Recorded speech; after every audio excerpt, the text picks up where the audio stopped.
para decir que no, pero gracias a Dios que hemos tomado esta parte que tenemos todos los que estamos aquí, este privilegio de reunirnos, cantar, escuchar su palabra, participar de la cena, participar de las ofrendas, los niños y los adolescentes también que están recibiendo de lo que Dios tiene para ellos. Y nos alegramos y nos gozamos muchísimo en esto. Gracias al Señor porque nos da vida y salud y nos da tantísimas razones, sobre todo que nos ha hecho sus hijos para que nosotros podamos estar juntos. Amén. Así que sin más preámbulos, el título de esta enseñanza es El mundo no le conoció. ¿Y de dónde sale este título? Cuando nosotros exploramos Juan 1:10, en las diapositivas solamente vamos a encontrar el texto del cual vamos a predicar, los otros textos yo se los voy a citar. Cuando encontramos en Juan 1:10 dice, el que era la luz ya estaba en el mundo y el mundo fue creado por medio de él, pero el mundo, en esta versión, nueva versión internacional dice, pero el mundo no le reconoció. La versión Reina Valera 1960 dice, pero el mundo no le conoció. Pero esta no es una declaración para tiempos pasados. El Evangelio hoy está más vigente que nunca, mucho más presente que nunca, mucho más amplio que nunca, y el alcance que ha tenido hoy no era el alcance que tenía para ese tiempo. Y en medio de nosotros está la luz, que es el Evangelio, el nombre de Jesucristo, y aún así el mundo no le conoce.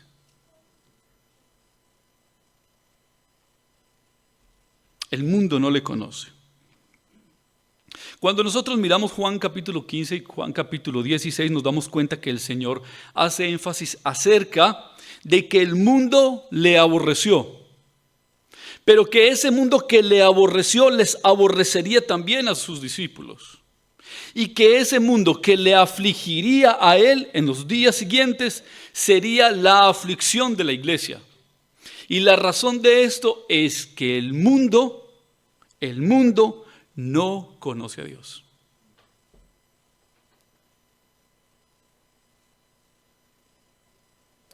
La única razón suficiente para que la iglesia y para que el nombre de Cristo sea vituperado y la iglesia sea perseguida es que los opositores no conocen a Dios, aun cuando tengan argumentos intelectuales para refutar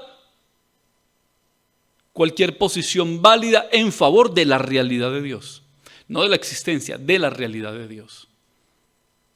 Recuerden que no deberíamos conformarnos tan solo con decir que Dios existe. Si se quiere, Dios no existe, Dios es.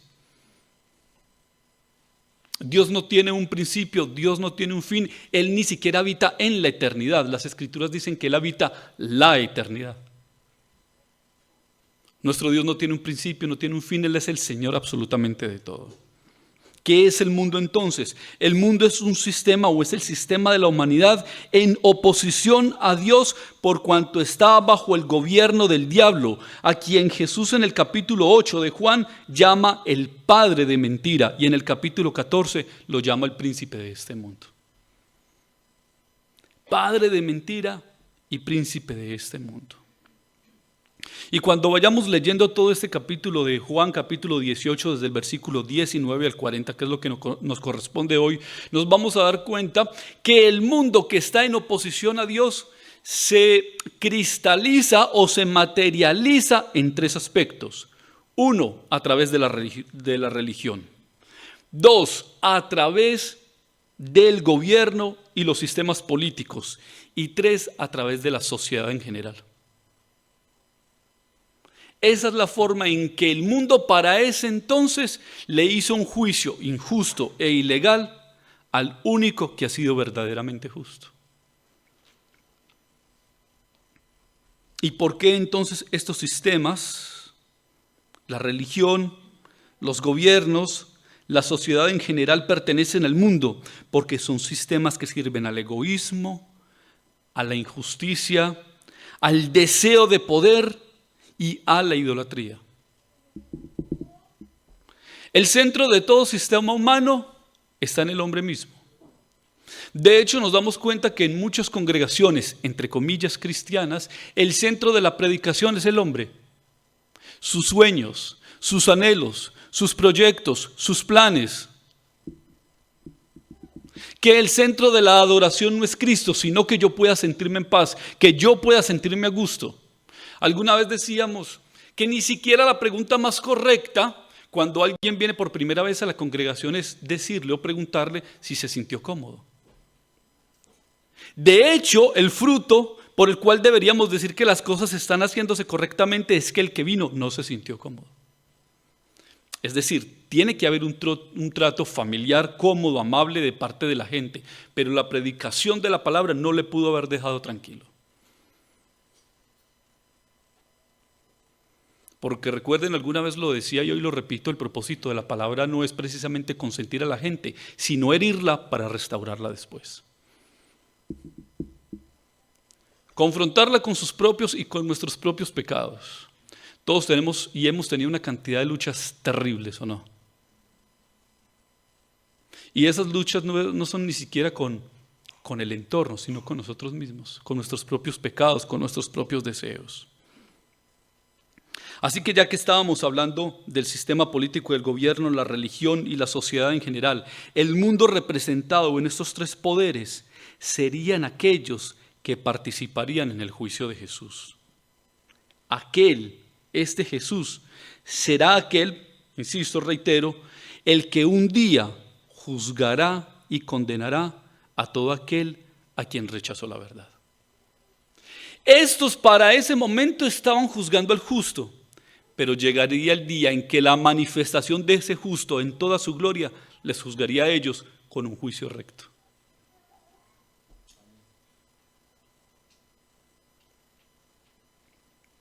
La gente comúnmente dice, usted no debe juzgar, usted no debería juzgarme.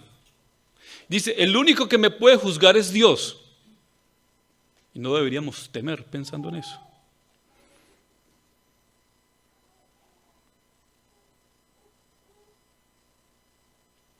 De hecho, como premisa, y vamos a empezar a leer de corrido el texto, si Dios nos ha salvado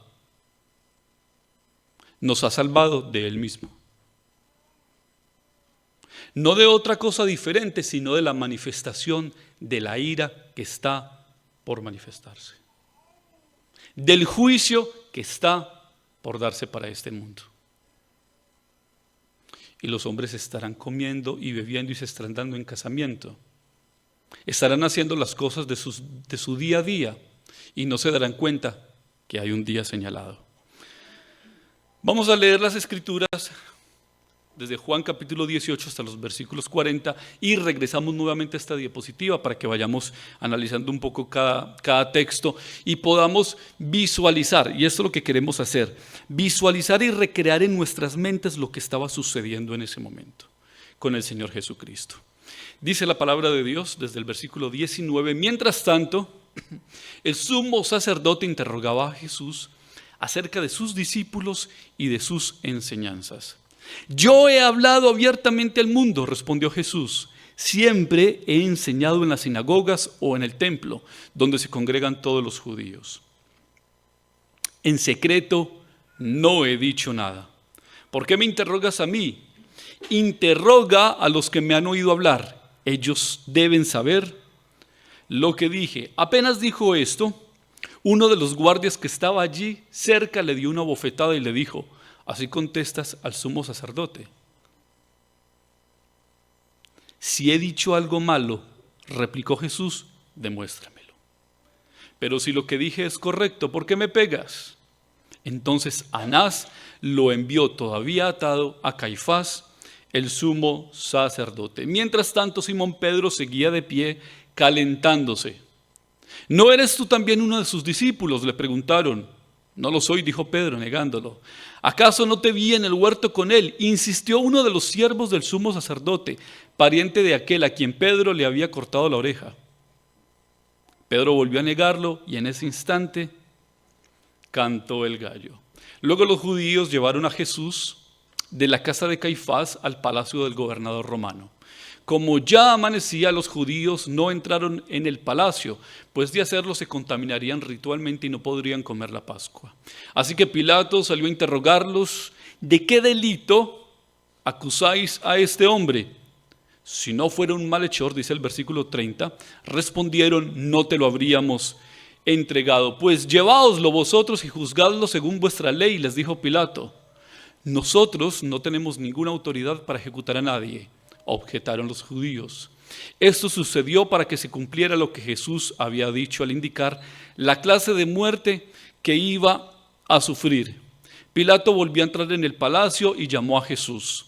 ¿Eres tú el rey de los judíos?, le preguntó. Entonces, eso lo dices tú, respondió Jesús, ¿o es que otros te han hablado de mí? ¿Acaso soy judío?, replicó Pilato. Han sido tu propio pueblo y los jefes de los sacerdotes los que te entregaron a mí. ¿Qué has hecho? Mi reino no es de este mundo, contestó Jesús. Si lo fuera, mis propios siervos pelearían para impedir que los judíos me arrestaran, pero mi reino, reitera el Señor Jesucristo, mi reino no es de este mundo. Así que eres rey, le dijo Pilato. ¿Eres tú quien dice que soy rey? Yo para esto nací y para esto vine al mundo, para dar testimonio de la verdad. Todo el que está de parte de la verdad, escucha mi voz.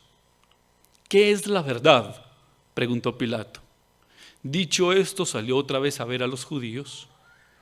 Yo no encuentro que éste sea culpable de nada, declaró.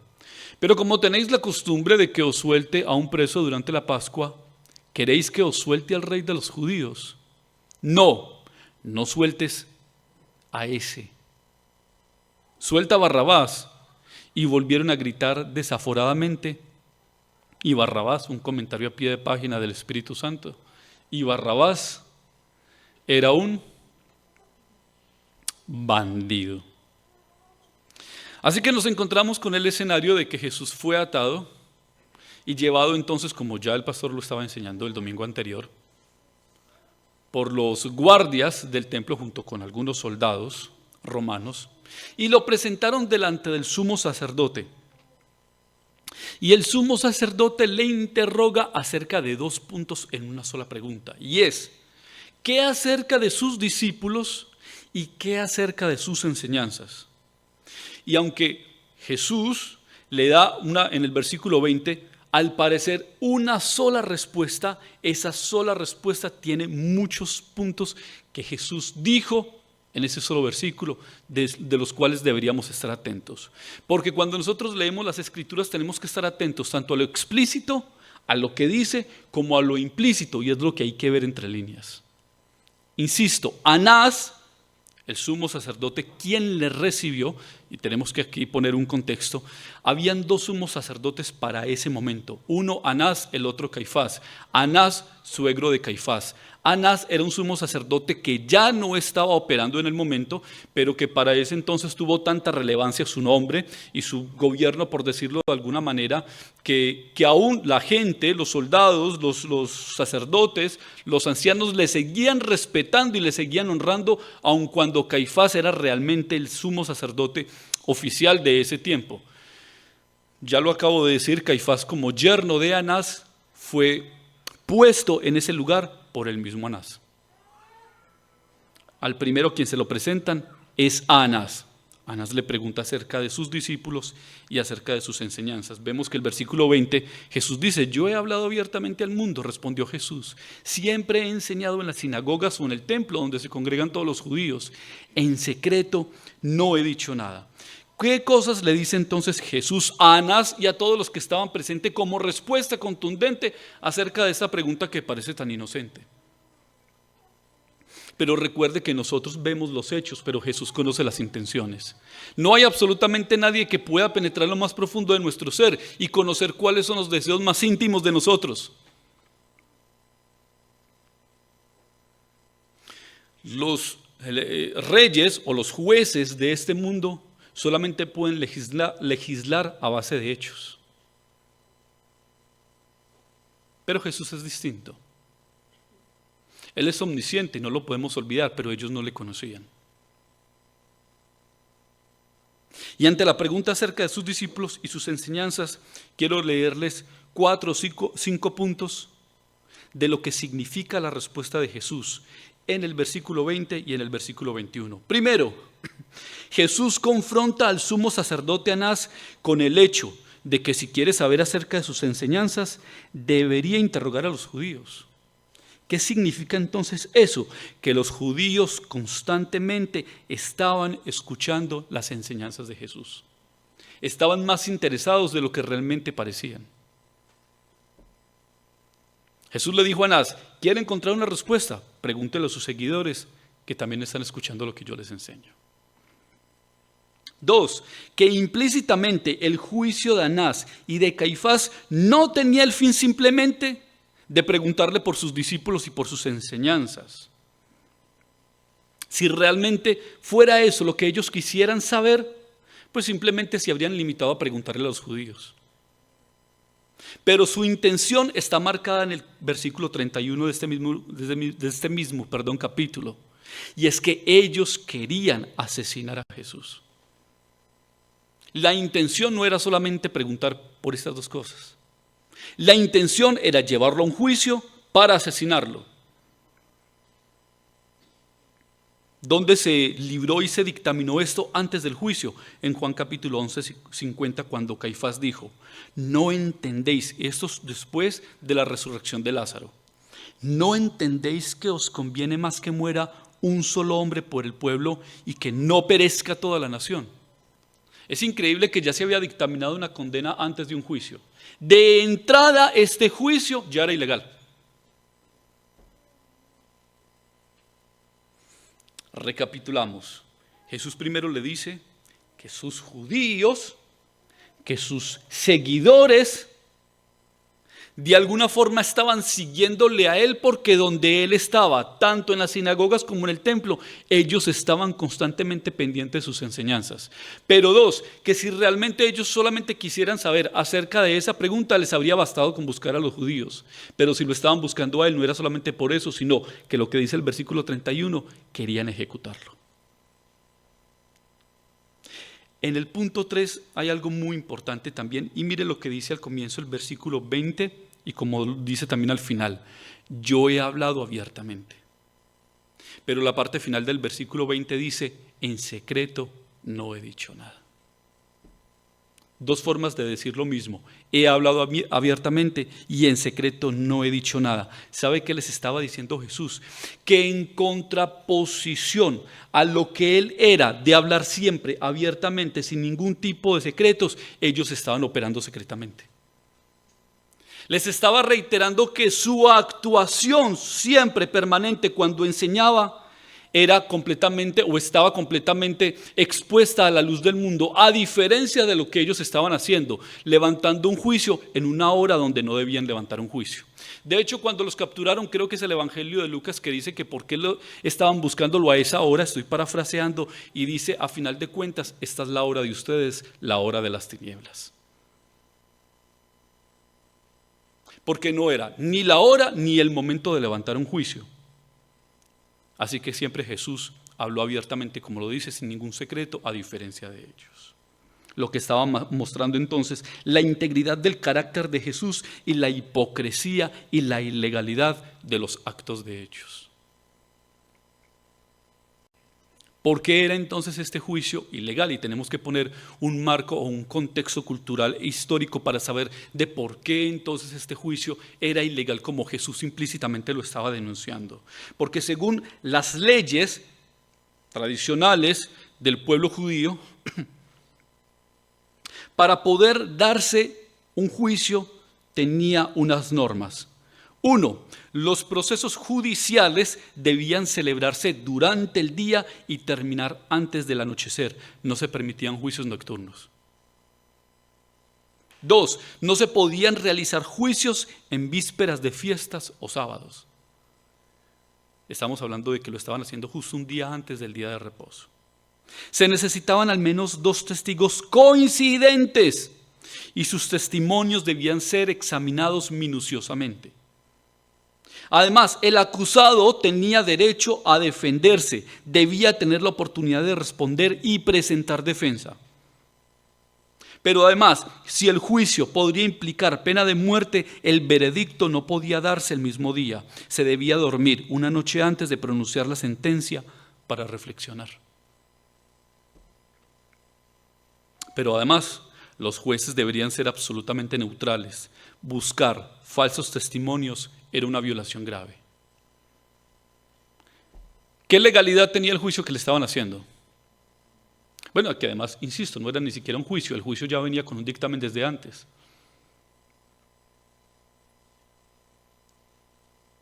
Por eso Jesús les dijo, yo todo lo he hablado abiertamente y en secreto no he dicho nada.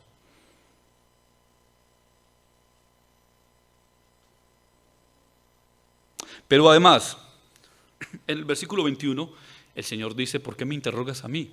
Interroga a los que me han oído hablar. Ellos deben saber lo que dije. Y aquí el Señor está apelando a lo que dice Deuteronomio capítulo 19, versículo 15. No se tomará en cuenta a un solo testigo contra ninguno en cualquier delito. Es decir, si Jesús intentaba defenderse, ellos lo iban a tomar en contra diciéndole que su testimonio no era válido. Y que para que su testimonio fuera válido necesitaría por lo menos 2 o 3 testigos que testificaran a favor de él. Y en ese escenario no había ninguno.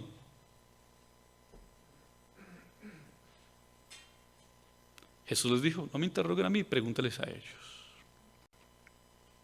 Pero además, Jesús les está diciendo que lleva una vida abierta y no oculta, como la de ellos, cuando dice que siempre está donde se congregan los judíos, en las sinagogas y en el templo. Siendo Dios, lleva una vida natural, sujeto a las normas de los judíos, no como ellos. Apenas dijo esto, uno de los guardias que estaba allí, cerca, le dio una bofetada y le dijo, así contestas al sumo sacerdote. ¿Qué tal? Podríamos decir que el Padre pensaría, así ajusticias al Hijo de Dios.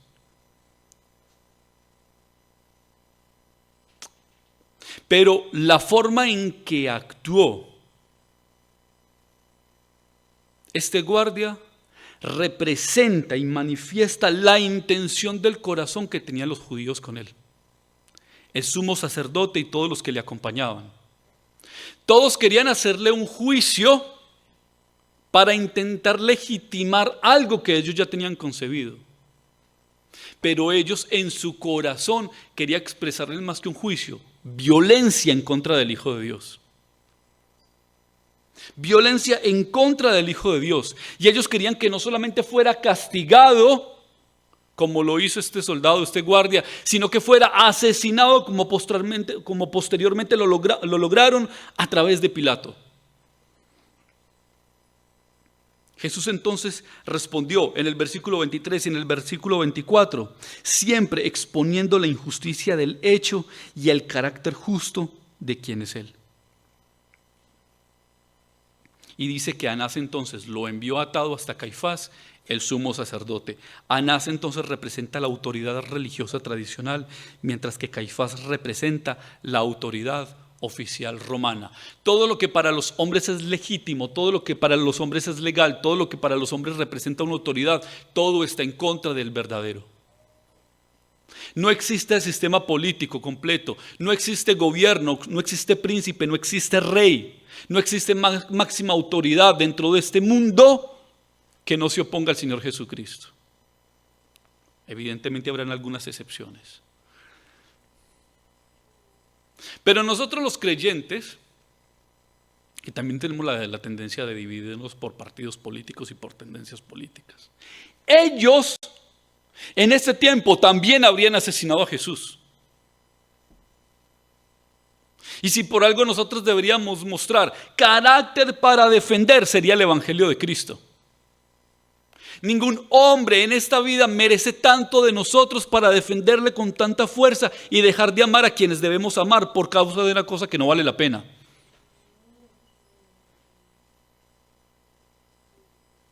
Solo el Evangelio merece que nosotros le defendamos apasionadamente, exhortación que ya hacía Judas también en su carta. Miremos esta situación, que mientras se estaba dando, piensen en esto. Jesús estaba delante de Anás y Anás lo envía hacia Caifás. Aparentemente el lugar de residencia de Anás y el lugar de residencia de Caifás quedaban en un mismo lugar, sería una especie de un conjunto residencial, por decirlo de alguna forma. Y entre el lugar y lugar, entre el lugar de Anás y el lugar de Caifás hay un patio. Hay un patio. Y en ese patio era donde estaba Pedro calentándose junto con mucha gente que estaban a la expectativa de lo que estaba sucediendo. Y Pedro se mezcló entre ellos cuando dice, mientras tanto, es decir, mientras llevaban a Jesús desde Anás hasta Caifás, Simón Pedro seguía de pie calentándose. ¿No eres tú también uno de sus discípulos?, le preguntaron. No lo soy, dijo Pedro negándolo. ¿Acaso no te vi en el huerto con él?, insistió uno de los siervos del sumo sacerdote, pariente de aquel a quien Pedro le había cortado la oreja. Este hombre estaba diciendo la verdad. Estamos hablando de que era un pariente de a quien Pedro le cortó la oreja. La realidad es que estábamos examinando hace 8 días si fue con la derecha, si fue con la izquierda, si estaba adelante, si estaba atrás. La verdad es que Pedro le quería cortar la cabeza a ese hombre y solamente le alcanzó para cortarle la oreja, porque Pedro era un pescador, no era un guerrero. No tenía la suficiente capacidad ni precisión para haber acabado con ese hombre. Gracias a Dios. Si Jesús no estuviera ahí, iba por la cabeza. La realidad es esa.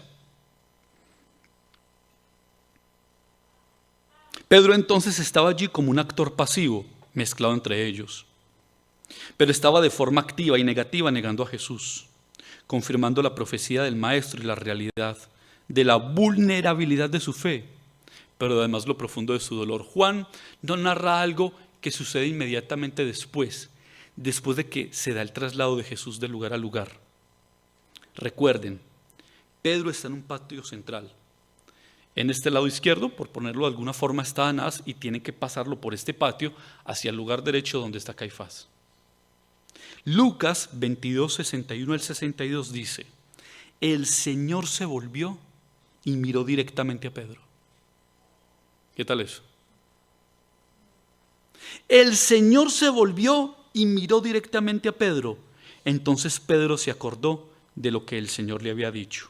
Hoy mismo, antes que el gallo cante, me negarás 3 veces. Y saliendo de allí, lloró amargamente. ¿Qué tal? Saliendo de allí, lloró amargamente.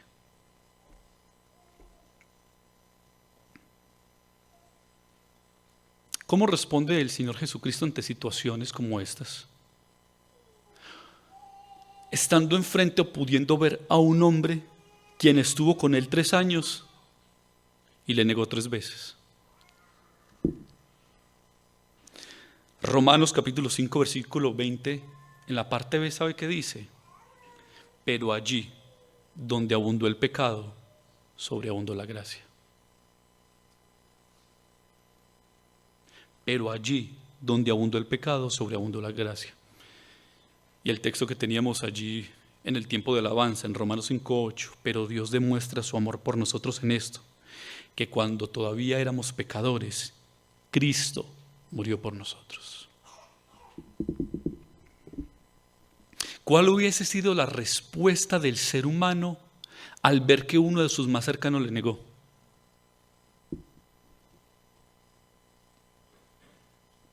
¿Y cuál fue la respuesta del Cristo?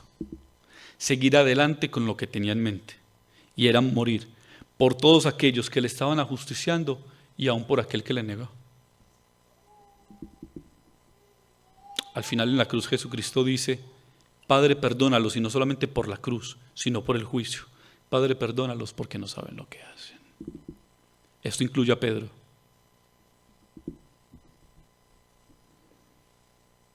Pero cuando nosotros éramos pecadores, Cristo murió por nosotros.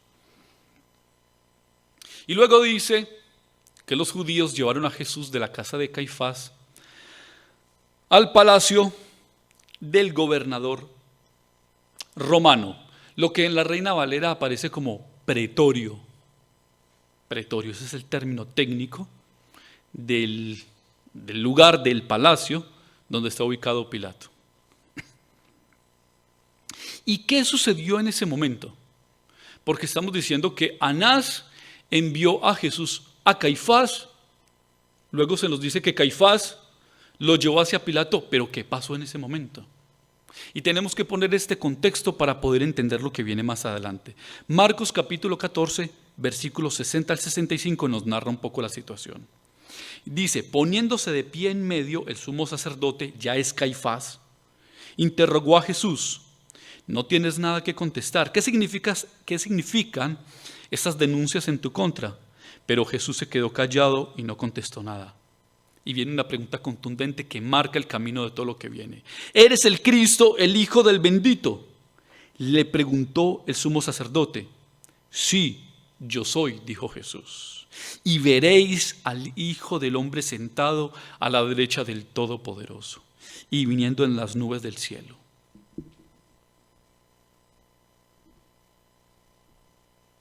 ¿Para qué necesitamos más testigos?, dijo el sumo sacerdote rasgándose las vestiduras. Bastante dramático. Habéis oído la blasfemia. ¿Qué os parece? Todos ellos lo condenaron como digno de muerte. Presten atención. Están diciendo que Jesús es digno de muerte. ¿Por qué? Por blasfemia. Grábelo aquí. Por blasfemia. En el juicio que ellos hicieron en la casa de Caifás, algunos comenzaron a escupirle, le vendaron los ojos y le daban puñetazos. ¡Profetiza!, le gritaban los guardias, le gritaban, y los guardias también le daban bofetadas. ¿Por qué consideraban entonces que era digno de muerte? Por blasfemia. Eso quedó claro. En todo esto, los versículos 28 y 29, cuando ya vamos a llegar, ¿qué demuestran todo eso? Que la ilegalidad del juicio lo estaban tratando de disfrazar en formalidad para calmar su conciencia ante la ley, sin importarle que su conciencia estaba siendo acusada delante de Dios.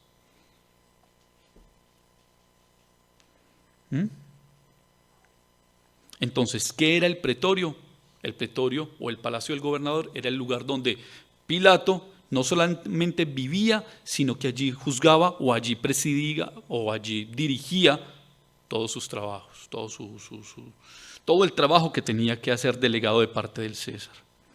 Pero aquí hay una cosa muy importante y bien interesante. Dice que ellos llegaron hasta el pretorio y no entraron porque no se querían contaminar.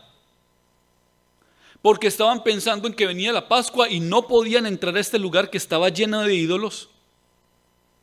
Y sería pecaminoso, o más bien, no es pecado la palabra que ellos utilizarían, sería ilegal y sería limitante si ellos entraban al lugar de los gentiles cuando estaban a punto de comer la Pascua, y eso sería mucho más importante.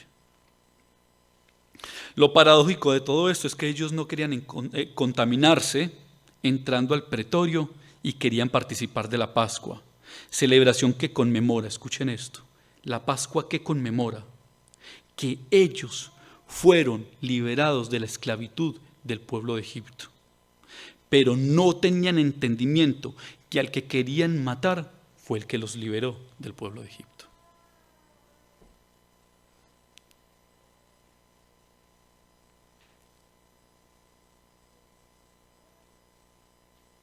¿Saben qué decía Agustín de Hipona, uno de los padres de la iglesia, acerca de este momento? Algo más o menos poético. Decía: oh impía ceguera, se consideraban contaminados por un hogar que era de otro y no contaminados por un crimen propio. Tenían miedo a ser contaminados por el pretorio de un juez extranjero y no temían ser contaminados por la sangre de un hermano inocente. Su conciencia estaba tan cauterizada que para ellos era mucho más importante no entrar a un lugar para no contaminarse que asesinar a un hombre en estado de injusticia y en un marco de ilegalidad. La religión opera de esa forma y esta situación debería llevarnos a examinar cómo vivimos nosotros nuestra vida cristiana y hasta dónde tenemos una postura pero no una vida. Hasta dónde nosotros estamos vestidos pero no revestidos. Hasta dónde tenemos una forma y no tenemos un fondo.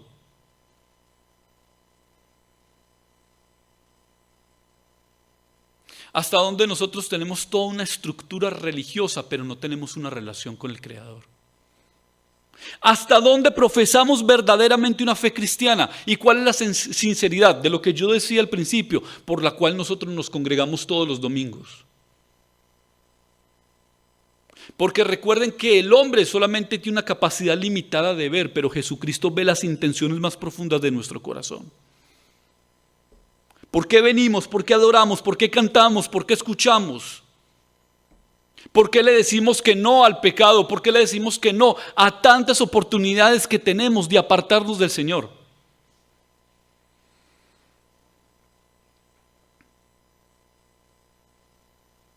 Dice el versículo 30, cuando después de que Pilato les preguntó de qué delito lo acusan, dice que él era un malhechor. Pero para ese texto no presenta ningún argumento para decir por qué era un malhechor. ¿Por qué dijeron en su juicio que él merecía la muerte? Por blasfemia. Pero hay que contar un poco qué sucedió además dentro de ese juicio. Y qué sucedió además, porque dicen que lo presentaron, necesitamos que asesine a este hombre porque es un malhechor, pero ¿qué sucedió además en este momento? Entonces, miramos Lucas, capítulo 23, del 1 al 3, y dice que entre los versículos 28 y 33, todo esto que estábamos narrando, de que ellos salieron de Caifás y lo presentaron delante de Pilato, sucedió algo. Dice que la asamblea, es decir, el Sanedrín, liderado por el sumo sacerdote y una cantidad de ancianos y sacerdotes que presidían esta asamblea, dice Lucas 23, así que la asamblea en pleno se levantó y lo llevaron a Pilato.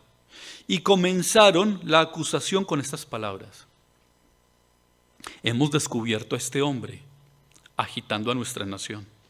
Se opone al pago de impuestos al emperador y afirma que él es Cristo, un rey.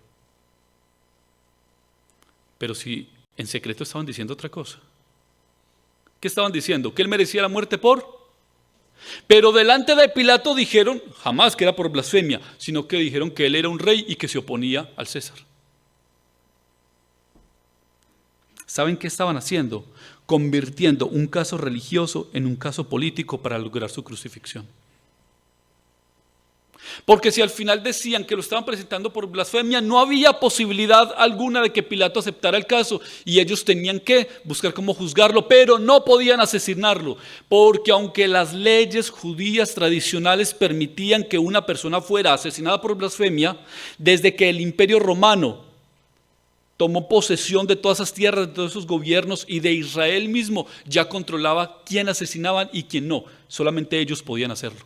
Y limitaron la posibilidad que ellos tenían. Así que de alguna forma el Imperio Romano se estaba convirtiendo en alguna manera de decir el brazo armado del sumo sacerdote y de todo el Sanedrín, porque ellos no podían hacerlo.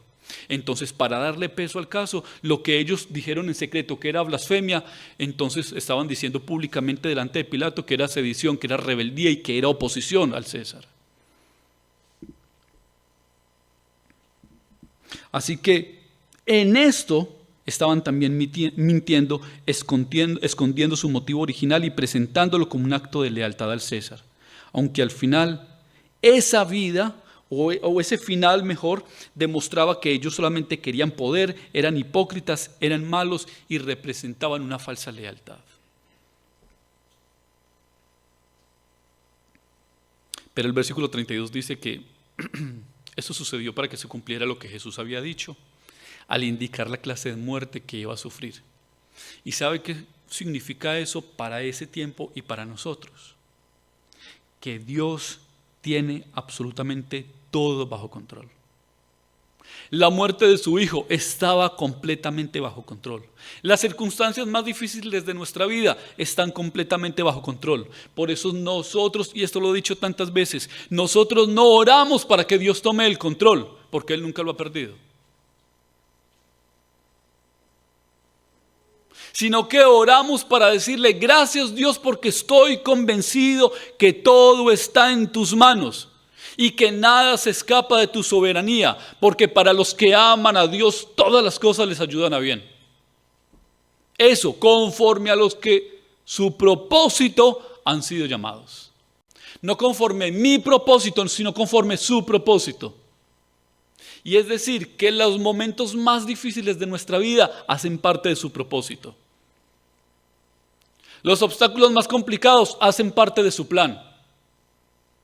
No digan que es del diablo. Dios mismo ha propiciado los momentos más difíciles, más oscuros, la oposición más férrea, porque Él tiene el control de todo.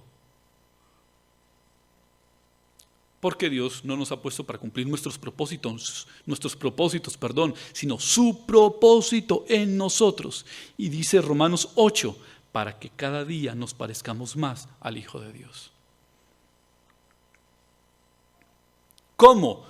Con un carácter que pueda responder y permanecer firme como Jesús ha permanecido firme durante este juicio. Y pueda permanecer firme aun cuando los más cercanos, como Pedro, le traicionaron. Porque la deslealtad no va a venir propiamente del más o del enemigo, del peor de nuestros enemigos, sino del más cercano.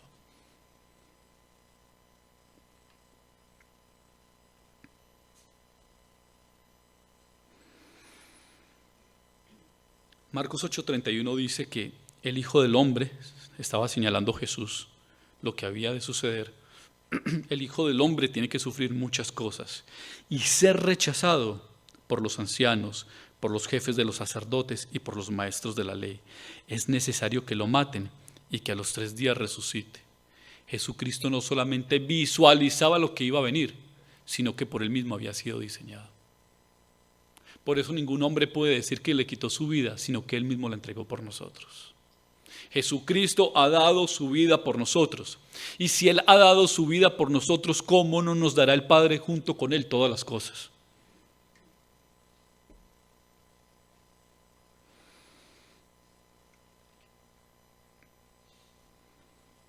El 34 dice, miremos un poco el 33. Pilato volvió a entrar en el palacio y llamó a Jesús. ¿Eres tú el rey de los judíos?, le preguntó. ¿Esto lo dices tú?, respondió Jesús, ¿o es que otros te han hablado de mí? ¿Acaso soy judío?, replicó Pilato. Han sido tu propio pueblo y los jefes de los sacerdotes los que te entregaron a mí. ¿Qué has hecho? Y Jesús reitera 2 frases o 2 expresiones.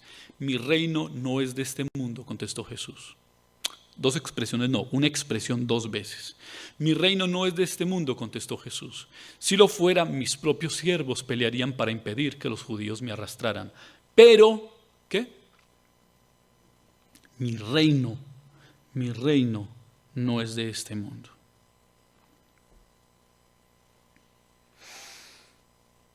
¿Cuál es la respuesta entonces de Jesús con respecto a eso? ¿O qué significa esto de que mi reino no es de este mundo?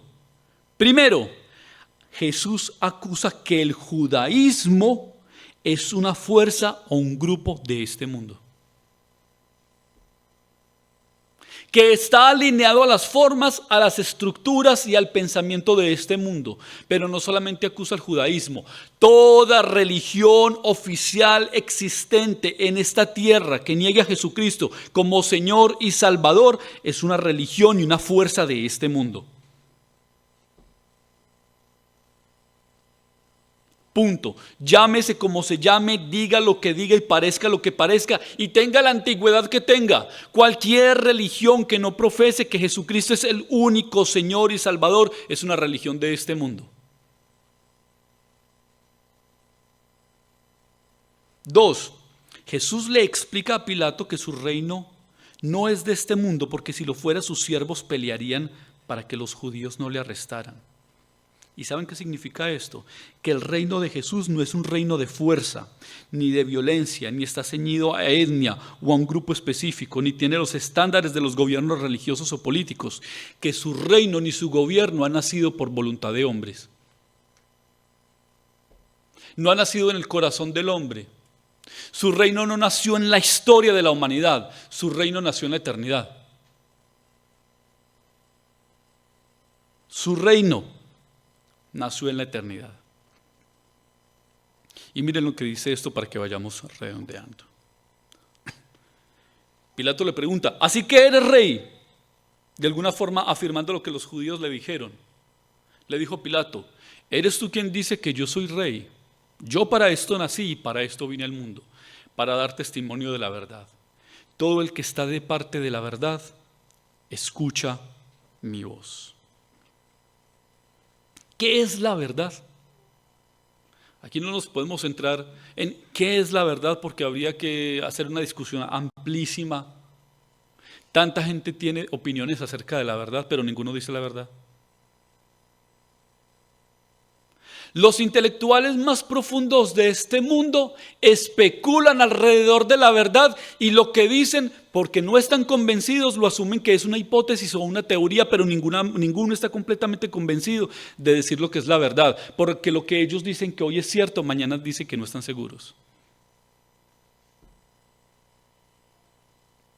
Todo el que está de parte de la verdad, escucha mi voz.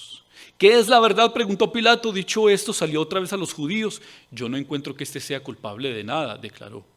Pero como tenéis la costumbre de que os suelte un preso durante la Pascua, sugirió, ¿queréis que os suelte al rey de los judíos?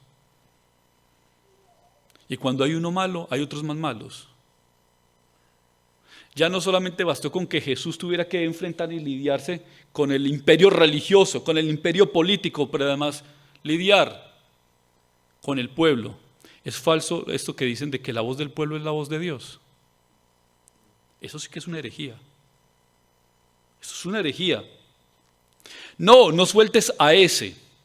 Ese, seguramente a muchos de estos, les hizo milagros y los puso a participar de la multiplicación de los panes y los peces. No sueltes a ese, suelta a Barrabás. Volvieron a gritar desaforadamente. Y Barrabás, el que ellos eligieron, era un bandido. Jesús dice que él vino a dar testimonio de la verdad. ¿Qué dice Jesús acerca de la verdad en el Nuevo Testamento?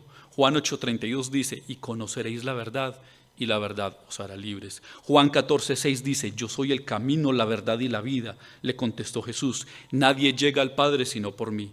Juan 17:17 dice, santifícalos en la verdad, tu palabra es la verdad. Juan 16:13, pero cuando venga el Espíritu de la verdad, Él os guiará a toda la verdad, porque no hablará por su propia cuenta, sino que dirá solo lo que oiga y os anunciará las cosas por venir. Que está diciendo que la verdad liberta al hombre, que Jesucristo es la verdad y la única forma en que el hombre pueda llegar al Padre, que la verdad es la única posibilidad en las Escrituras para que el hombre se santifique y sea transformado, pero que además el Espíritu de Dios es quien Dios ha dado como consuelo y como guía para todo hombre que quiera conocer la verdad. No es a través del intelecto, no es a través del estudio, es a través del poder del Espíritu Santo en las Escrituras.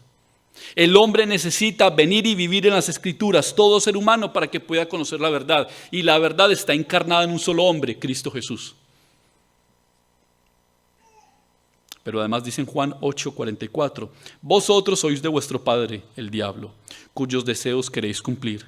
Desde el principio este ha sido un asesino y no se mantiene en la verdad, porque no hay verdad en él. Cuando miente expresa su propia naturaleza porque es un mentiroso, es el padre de mentira. ¿Sabe qué significa esto que está diciendo Jesús en este pasaje? Que los sistemas de gobierno, que los sistemas políticos, religiosos y que toda la humanidad, el pueblo en general, está gobernado por un ser al quien Dios llama el padre de mentira. No están en la verdad, porque hacen la voluntad de aquel que odia a Jesús. Y ese aquel que odia a Jesús no solamente es un mentiroso, sino que es un asesino.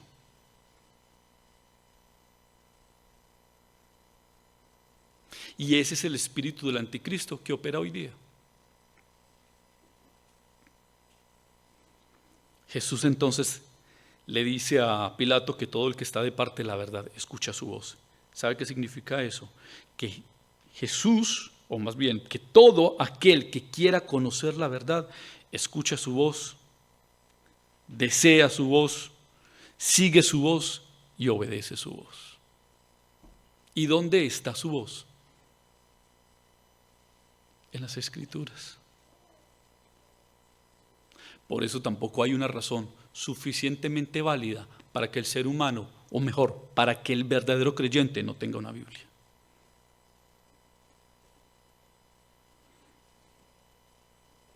¿Saben qué se resume todo esto? ¿Cómo se resume en lo que dice Juan 8:12?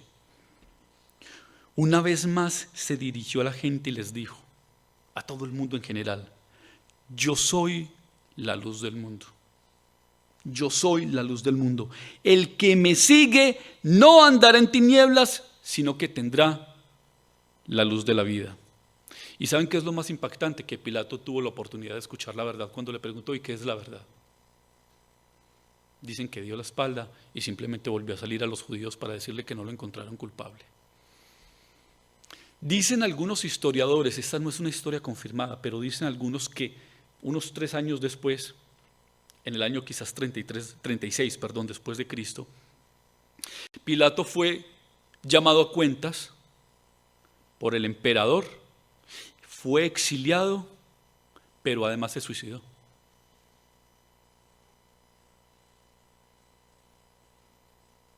Alguna corriente, y este es un poquito complicado de asimilar, alguna corriente dice que Pilato se convirtió por causa de la influencia de su esposa. No hay argumento para lo uno o para lo otro.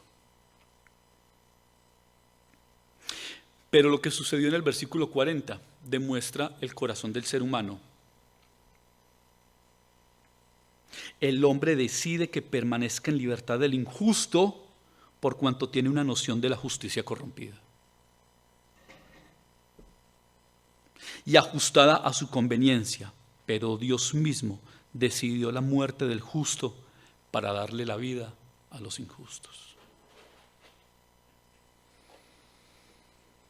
Algunas conclusiones rápidas y terminamos.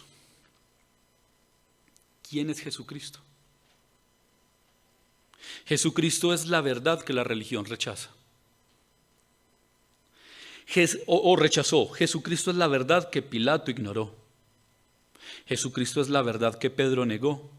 Y Jesucristo es la verdad que el pueblo olvidó. Olvidó porque le conocieron. Olvidó porque lo escucharon. Olvidó porque experimentaron de su poder. Olvidó porque pudieron experimentar de sus palabras y de sus promesas. Y aún así decidieron elegir a Barrabás. No muy distinto a muchos hombres hoy. De los que se acercaron, como dice Hebreos, estuvieron tan cerca y degustaron y experimentaron del don de Dios. Disfrutaron de la gracia de Dios, pero luego apostataron de la fe.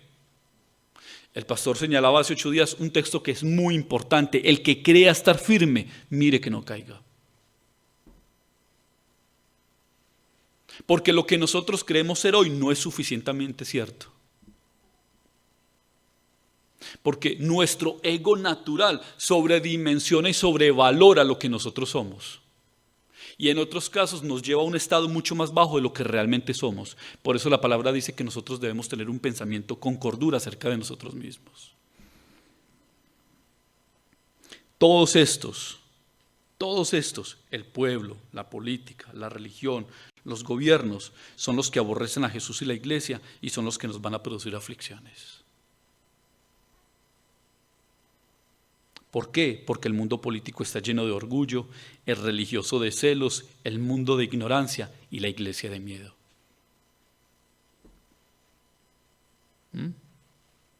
Jesús estaba siendo confrontado por 4 opositores, Anás, Caifás, Pilato y el pueblo, y se mantuvo en pie.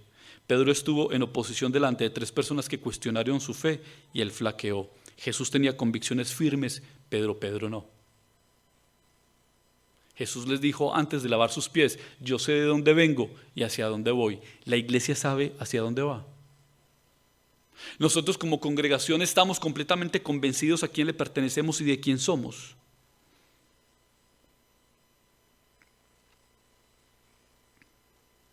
¿Cuáles entonces deberían ser nuestras convicciones? Esto lo voy a hacer súper rápido, súper rápido. El próximo viernes 31 de octubre nadie celebra Halloween. A nosotros eso realmente nos interesa, no nos interesa. Pero nosotros como iglesia deberíamos tener memoria que el 31 de octubre del año 1517 se levantó un hombre llamado Martín Lutero.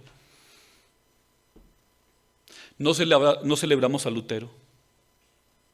Y tampoco hacemos una sobreexposición de la Reforma, sino de recordar que para ese tiempo se levantó un hombre que tenía la intención de que volviéramos al Génesis, al origen, a la esencia del Evangelio, a la esencia del cristianismo. Y que recordemos 5 pilares fundamentales.